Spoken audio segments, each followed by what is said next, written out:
Hey guys, what's going on? Coming at you with a Monday night video here.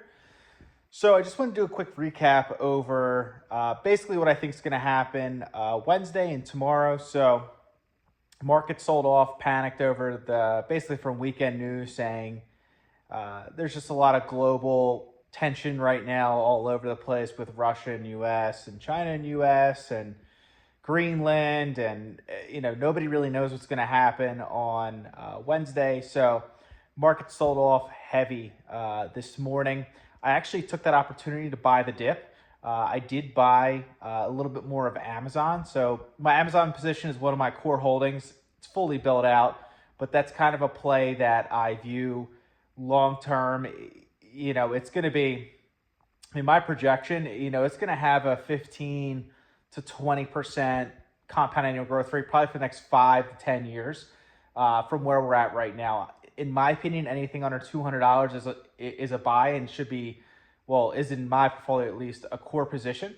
So I just like having that as, basically it's one of the best companies in the world, if not the best in my opinion. So has profitable segments in every aspect of the business, massive cash flow. Just Andy Jassy is a beast, the CEO. Really like where that company is going long term. So that is something I bought some more today in. The S&P corrected back to 10%. So with that, whenever the S&P corrects double-digit territory off highs, I just feel like I have to buy something because you're getting deals everywhere. I mean, Amazon's 25% off highs, and I just can't not take advantage of that. It's just such a good deal. So that's what I bought today. I do have a couple other stocks on my radar. If it opens tomorrow, red. Pre-market's red right now. But if it does open red, I'll probably buy some maybe other stocks, some smaller positions to kind of build them out. I still am about 24% cash. Didn't do a big buy today, but it is something that I'm prepared for. If tomorrow sells off crazy and people get extra scared, I can see that happening at open and kind of doing exactly what it did today. It might sell off, then finish flat. That's kind of what obviously the market did today. I think it might do that again tomorrow. As long as we don't break the SPY, as long as we don't break the 550 line, which is a really big test. So as long as we're above 550, which we are right now, I think we're good on the way up, at least in the short term. I do feel like, I'll give an example. So back in what was it? When was it? I don't remember when it was. It was 2021 maybe, when the Russia-Ukraine war started. The market was panicking when they were doing the military tests and all that, and the market was just selling.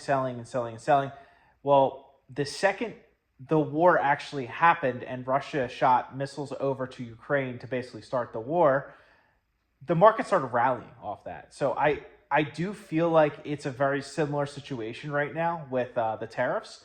I feel like people always think the worst case is going to happen, and leading up to it, people are more fearful. And then when the reciprocal tariffs come out or whatever Trump says, I honestly think it's not going to be as bad as what people think, or he'll work out deals, or something will happen. The market's going to fly on its face, and the Federal Reserve will step in to save it, or Trump will make an announcement saying, hey, I'm going to be a little easier on this, and this category, and kind of backpedal himself out to Henley get what he wants. I know he's talking really tough right now.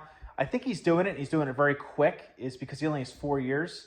Obviously, he already served 4, so I think he's moving at a very, very, very high pace and not messing around, not wasting any time, because he wants to get all these things done in 4 years rather than having 8. So, I honestly, I think it's really overblown. I know Goldman Sachs moved their yearly predictions from 6,200 down to 5,700, which is only 100 basis points above where we're at now for year end. I think that's silly. I have a weird feeling. I don't know why. I feel like it's going to finish anywhere between $6,600 and $7,000 by the end of the year. I think we're really set up. I mean, we're way oversold as far as, like, if you look at the valuation fundamentals of the market, it's sold off way too much. We're under the 200-day moving average. There's $7.2 trillion in money market funds right now, which is an insane amount. Pre-COVID, we had less than 3 trillion. So I'm not saying all that money is going to go into the market, but the second the rates drop, people are going to start putting money in the market, especially if, like Amazon's down 25%, Meta's down 20%, Tesla's down like God knows what, 40% off highs, Google's down 20, 30%. There's already good deals out there. So I think the market's going to have a very hard time selling down anymore once the rates start dropping. So the second the Fed sees unemployment tick up or inflation go down to a reasonable level, they're going to start cutting, and they're going to start cutting quick. I know the Federal Reserve and a lot of analysts think it's only going to be a one cut this year.